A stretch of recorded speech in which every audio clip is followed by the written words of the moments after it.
karena dirasuki oleh setan. Wanita ini mencabut bola matanya sendiri dan wanita ini buta untuk selama-lamanya. Sebelumnya wanita ini dikejar oleh dua orang laki-laki. Wanita ini terjatuh. Ia dikepung oleh kedua laki-laki itu dengan senjata keris kecil. Wanita ini melawan mereka, tapi akhirnya ia berhasil dilumpuhkan. Salah satu dari mereka mengambil sebuah benda, tempat bersembayam jin yang merasukinya. Mereka berniat untuk memusnahkan jin itu. Mereka kemudian melakukan sebuah ritual di pinggir pantai. Wanita ini diikat dan wajahnya ditutup. Seorang pria yang menggunakan peci ini kemudian membuka penutup wajah wanita itu. Ternyata wanita itu adalah putrinya. Ia pun sangat sedih melihat kondisi anaknya. Beberapa saat kemudian, gadis ini dirasuki oleh sosok setan. Dengan mudah ia melepaskan ikatan tangannya, lalu mencabut bola matanya sendiri, membuat wanita ini mengalami kebutaan untuk selama-lamanya.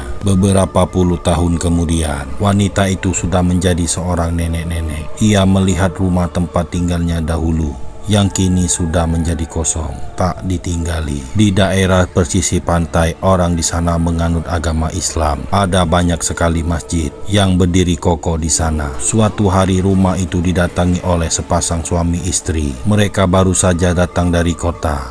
Pocong ini tiba-tiba bergerak sendiri. Ketika pocong itu baru saja diletakkan di liang lahat, awalnya sepasang suami istri dan kedua anaknya ini baru saja pindah. Ia mendapatkan rumah itu atas saran dari temannya. Namun anak dan istrinya tak tahu alasan mengapa mereka harus pindah ke desa itu. Pada suatu malam, salah satu anaknya masuk ke dalam sebuah ruangan. Di sana ia mendapati sebuah ruangan bawah tanah yang berisi barang-barang peninggalan pemilik rumah sebelumnya. Tetapi laki-laki ini menerima sebuah surat yang berisi rumah lamanya disita oleh pihak bank. Akhirnya istrinya tahu alasan mengapa mereka pindah ke rumah itu, karena suaminya sudah bangkrut. Sementara anaknya tidak mengetahui dan terus bertanya kapan akan kembali lagi ke kota. Itulah awal keristuan rumah tangga ini. Saat kedua kakak beradik ini sedang beberes-beres rumah, mereka meletakkan barang-barang di ruang bawah tanah. Salah satu dari mereka menemukan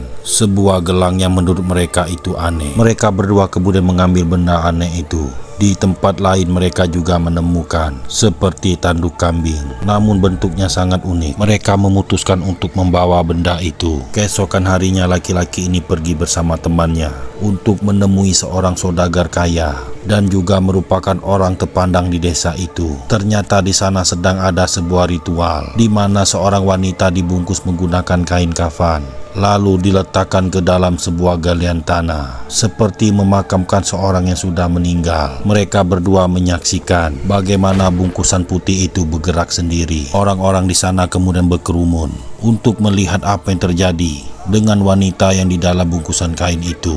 Tangan dan kaki wanita ini diikat. Hal itu dikarenakan ia dirasuki oleh setan. Kiai ini lalu membaca doa. Seketika wanita itu mengeluarkan sesuatu dari dalam mulutnya. Bersamaan dengan itu juga, setan di dalam tubuh wanita itu berhasil dikeluarkan. Kiai itu sangat terkenal. Laki-laki ini bersama dengan temannya menemui Kiai karena membutuhkan pekerjaan. Tetapi keponakan Kiai itu tak suka karena mereka memiliki keyakinan yang berbeda. Kiai pun memarahi keponakannya dan berkata akan mencarikan pekerjaan untuk pria itu. Pada suatu malam, gadis ini memainkan benda yang telah ditemukannya dari ruang bawah tanah. Lalu saat ia tertidur, ia terbangun karena merasakan lapar. Begitu kembali dari dapur, gadis ini melihat pintu ruangan yang bergerak sendiri. Ia lalu berusaha membuka ruangan itu. Yang terjadi, gagang pintu di ruangan itu rusak. Keesokan harinya, datanglah seorang laki-laki dan perempuan ke rumah mereka. Dipanggil oleh teman suaminya untuk membetulkan gagang pintu yang rusak. Di saat laki-laki ini membetulkan gagang pintu, di ruang tengah wanita ini melihat foto keluarga mereka. Sepertinya ia tak menyukai keharmonisan keluarga itu. Tak lama kemudian wanita ini keluar. Mereka saling berkenalan. Sebelum pulang, wanita itu memberikan satu bungkus makanan ringan sebagai tanda perkenalan mereka. Kepala wanita ini ditutup dengan karung. Ia meronta dan menjerit di hadapan seseorang yang disebut dengan dukun. Wanita itu sedang kerasukan setan. Wanita itu datang untuk membersihkan tubuhnya dari gangguan makhluk halus. Dukun ini terkenal hebat di desa itu. Ia berhasil menyadarkan orang-orang yang kerasukan. Ia juga tak meminta imbalan apapun. Laki-laki itu memiliki seorang adik perempuan dan keponakan laki-laki sebagai ahli warisnya. Tapi wanita ini ingin agar kakaknya itu segera mengajarkan ilmu yang dimilikinya. Tetapi adiknya adalah seorang perempuan. Laki-laki ini tegas tak mau mengajarkan ilmunya. Wanita ini kemudian memberikan persyaratan kepada kakaknya, yaitu memberikan selembar foto dan harus membunuh semua keluarga itu jika ia tak mau mengajarkan ilmu kepadanya. Sementara itu pria ini mendapatkan pekerjaan baru berkat dibantu oleh sahabatnya itu. Di sisi lain istrinya sedang asik memakan kue yang diberikan oleh wanita siang tadi. Tak lama kemudian laki-laki itu pulang dan memberitahu istrinya bahwa ia mendapatkan pekerjaan baru. Tetapi istrinya malah marah-marah dan tak percaya bahwa ia pergi mencari pekerjaan. Malam itu mereka pun bertengkar. Suasana di rumah itu tak baik lagi. Lalu pada saat wanita ini tertidur, tiba-tiba ada yang menarik selimutnya. Pada suatu malam wanita ini melihat sosok tinggi besar menatap wajahnya. Lalu ada kalajengking yang menggigit tangannya. Lalu makhluk tinggi besar kemudian menghilang. Sementara itu suaminya yang tidur di ruang tamu terkejut ketika mendengar anak gadisnya menjerit. Di pinggir pantai gadis itu melihat seekor kambing hitam digantung dengan separuh badannya menghilang. Keesokan harinya luka di tangan wanita ini makin parah. Di sisi lain saat gadis ini bermain di pinggir pantai, tiba-tiba datang seorang nenek menepuk pundak. Lalu nenek itu berkata, "Jangan ambil benda-benda itu milikku. Jika tidak segera dikembalikan, maka keluarganya akan celaka." Seorang wanita kemudian datang, lalu membawa pergi nenek itu. Ibunya lalu berusaha menenangkan anak gadisnya yang sangat ketakutan. Pada malam berikutnya, wanita ini sedang menyusun gelang yang ditemukan di gudang rumahnya. Di sisi lain penyakit ibunya yang semakin parah, bahkan sampai muntah darah. Saat mereka sedang tertidur lelap, tiba-tiba wanita ini terbangun karena mendengar suara anak gadisnya. Wanita ini mengikuti suara itu hingga sampai ke ruang bawah tanah. Kemudian ada sebuah benda yang menggelinding. Saat diambil ternyata itu adalah bola mata. Wanita ini lalu ketakutan. Setelah itu ia melihat anaknya duduk terdiam di sudut ruangan. Saat didekati, gadis itu terlihat sedang memakan hewan. Lalu apa yang terjadi? Wanita ini terkejut ketika melihat anaknya memakan hewan hidup. Ia pun lantas berlari naik ke lantai atas untuk meminta bantuan. Tetapi pintu di ruangan itu malah terkunci. Ia pun kesulitan untuk keluar. Setelah itu muncullah sesosok laki-laki tinggi besar dan berjenggot panjang. Berbisik ia bakal jadi pengikutnya. Sampai akhirnya wanita ini berhasil kabur. Saat sedang bermain di pinggir pantai, gadis ini didekati oleh seorang pemuda yang kemudian mengajaknya berkenalan. Gadis ini akhirnya mempunyai teman di tempat tinggal barunya. Karena penyakitnya yang semakin parah, wanita ini memeriksakan luka di tangannya. Namun dokter hanya mengatakan luka itu tidak berbahaya. Sementara itu laki-laki ini sudah memiliki pekerjaan baru. Ia mencatat semua hasil nelayan yang ada di persisi pantai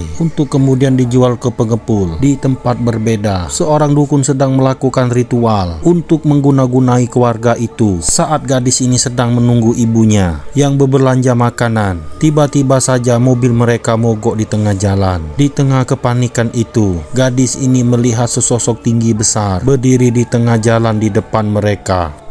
Sebuah mobil mengalami kecelakaan, tertabrak oleh truk besar hingga mobil itu terbalik. Di dalam mobil itu ada dua orang wanita. Anak gadisnya mengalami luka parah dan tak terselamatkan, sedangkan ibunya koma. Saat dalam perjalanan pulang, suaminya ini mendapatkan firasat buruk. Ia melihat sesosok berjubah hitam berdiri di tengah jalan mengawasinya. Tapi tak lama kemudian, sosok itu tiba-tiba menghilang. Saat ia hendak menghidupkan mobilnya, muncul makhluk mengerikan di hadapannya. Sampai-sampai seorang satpam menghampiri anak dan istrinya, kemudian dibawa ke rumah sakit oleh orang-orang yang menemukannya. Tapi sayang anak gadisnya tak bisa diselamatkan. Begitu laki-laki ini sampai di rumah sakit, ia pun tak kuasa menahan tangis mengetahui kematian putrinya. Upacara pemakaman kemudian dilaksanakan. Semua orang datang untuk menghadiri. Ada banyak petinggi agama di sana yang turut mengantarkan jenazah. Lalu datanglah seorang wanita dan keponakannya. Keponakannya kemudian pergi pergi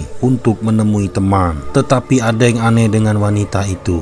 Ia tak mau masuk ke dalam dan hanya menyaksikannya dari luar. Saat menoleh, pemuda ini melihat arwah gadis itu di belakang peti mayat. Pak Ustadz berusaha menasehatinya, tetapi arwah itu masih terus melihat ke arah pemuda ini. Tanpa sengaja pemuda ini melihat sosok wanita yang meninggal berdiri di belakang peti matinya. Kata Pak Ustadz itu adalah jin korin yang terus mengikuti jasadnya. Sementara itu ketika wanita ini sadar dari koma, ia histeris mengetahui putrinya meninggal dunia. Laki-laki itu kemudian mendatangi wanita berhijab ini. Tanpa sengaja keponakannya mendengar percakapan bibi dan tamunya itu. Mereka bertengkar. Laki-laki itu bertanya, apakah kematian putrinya ulah wanita ini? Wanita ini mengakuinya. Penasaran, pemuda ini kemudian pergi ke kamar bibinya untuk mencari bukti kebenaran. Di sana ia menemukan foto bahwa mereka pernah menikah. Setelah itu ada juga surat keterangan menggugurkan kandungan, dan lebih mengerikannya lagi, bayi yang digugurkan oleh bibinya disimpan di dalam toples kaca. Pemuda ini lantas membawa bayi itu ke hadapan mereka berdua. Ternyata sebelumnya mereka memang sudah pernah menikah, tetapi pria ini meninggalkannya, kemudian menikahi wanita lain dan mempunyai 2 orang anak. Namun pria ini tidak tahu kalau wanita itu benar-benar hamil. Wanita ini lalu ingin membunuh pria itu. Sudah lama wanita ini menyimpan dendam, bahkan ia tak menikah sampai saat ini. Melihat itu, pemuda ini mencoba menghentikan bibinya. Laki-laki ini pun akhirnya berlutut. Ia mengakui kesalahannya dan bersedia untuk dibunuh jika itu membuat dendam wanita ini terbalaskan. Karena hatinya sudah dikuasai oleh amarah, wanita ini akan benar-benar membunuh laki-laki itu. Saat keris itu ditancapkan, darah segar mengalir,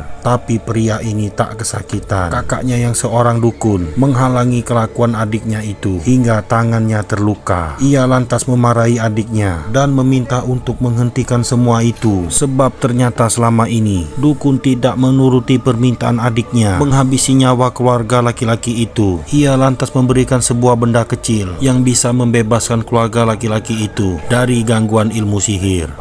Saat sedang tertidur pulas, gadis ini tiba-tiba dirasuki oleh setan. Tiba-tiba saja ia terbangun, berada di suatu tempat. Di tengah kebingungan, tiba-tiba ada seseorang yang memukul kepalanya. Darah yang keluar dari kepalanya kemudian dimasukkan ke dalam sebuah wadah. Ternyata itu adalah ulah si nenek tua ini. Darah itu kemudian dijadikan ritual untuk dipersembahkan kepada iblis. Nenek itu bilang ia pernah memperingatkan gadis ini agar membuang benda yang ia temukan, tapi gadis itu tidak memperdulikannya. Maka jin penghuni benda itu menginginkan tubuh gadis ini untuk dikuasainya. Saat gadis ini hendak kabur, sebuah paku ditancapkan di tangannya. Lalu dengan sadis nenek itu melukai kepala gadis ini. Saat laki-laki ini sampai di rumah, ia menemukan putrinya berlari keluar rumah menuju ke hutan. Di dalam perjalanan, pemuda ini meminta bantuan kepada Pak Ustadz dan anaknya. Di jalan mereka melihat laki-laki itu mengejar putrinya ke hutan. Mereka semua ikut masuk ke dalam hutan. Sesampainya di sana, mereka melihat gadis itu hendak membunuh ayahnya. Jin yang merasuki gadis ini sangatlah kuat. Mereka semua terpental. Pak Ustadz itu kemudian membacakan doa untuk mengusir jin di dalam tubuh gadis ini.